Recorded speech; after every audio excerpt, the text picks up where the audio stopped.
देखो मु तो समस्त को इंग्राजी नववर्ष शुभेच्छा जनइली आज आम आज बौद्ध जिले में इतिहास सृष्टि करने को जाऊँ या पूर्व मल्टीपर्पज कोऑपरेटिव सोसाइटी नाला जदि किसी पूर्व था बोधे लिक्विडेटेड हो जाए जेहतु आपण देखुए रेजिस्ट्रेशन 1 नंबर रही अच्छे जेहतु नूतन भाव में रेजिस्ट्रेशन होती कार्यक्रम करने जाऊँगी केंद्र सरकार यशस्वी प्रधानमंत्री जो लक्ष्य अच्छी समवाय संस्था को रिनोवेट करने संगे संगे नूतन भाव में कार्यकारी करेंगे एवं से आमर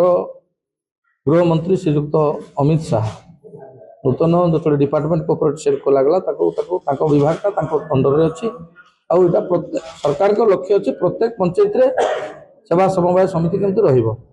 अनेक जगह आपने देखिए पैक्स अच्छी एग्रीकल्चर कोऑपरेटिव सोसाइटी अच्छी किंतु अनेक जगह भी ना तेणु जो जगह एग्रीकल्चर कोऑपरेटिव सोसाइटी नहीं प्रारंभिक पर्यायर मिल्क सोसाइटी हो फिशरी सोसाइटी हो अनेक सोसाइटी बर्तमान शुभारंभ होती बौद्ध जिलार हरभंगा धलपुर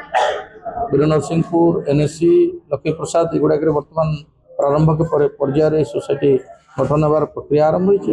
आज जेहेतु आम शुभ उद्घाटन कलु डिपार्टमेंट सब डिपार्टमेंट कर्मचारी मैंने थे समस्त हिताधिकारी तथा 4टा पंचायत जनसाधारण आसी तो निश्चित भाव में मुझे निजको गर्व अनुभव कर मो पीरियड रे आज एभली गोटे मल्टीपुर कोऑपरेटिव सोसाइटी उद्घाटन होला मु आशा करुँची सफल रूपायन हम और बौद्ध जिलार विकास रे यह गोटे मूलमंत्र हम।